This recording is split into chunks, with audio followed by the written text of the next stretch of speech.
In this video, I'll be showing you how to fix Google Chrome search engine changing to Yahoo. It's a very simple method, so if you find this video helpful, be sure to drop a like and subscribe. Now, if it keeps changing, you're likely experiencing a sync conflict or a browser hijacker from a linked desktop computer. So what you want to go ahead and do is firstly disable sync.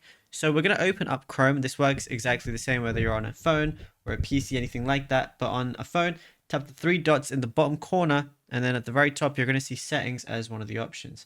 Once you go ahead and click on settings, tap your name or email at the very top, and then you're going to see a lot of different things here.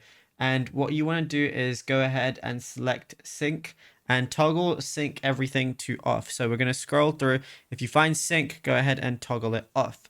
Now, what you could also do is manually reset the search engine once it is off. So go in back to the normal Chrome settings, and then you're going to see search engine as one of the options. Go ahead to that. And if it's on Yahoo or anything like that, switch it to Google and then press the check mark, and then you'll be good to go. Now, if you found this video helpful, be sure to drop a like and subscribe. And also be sure to check out all our other tutorials that we've been posting on the channel as well, because there is a lot to go through and you might find something you didn't know about yet.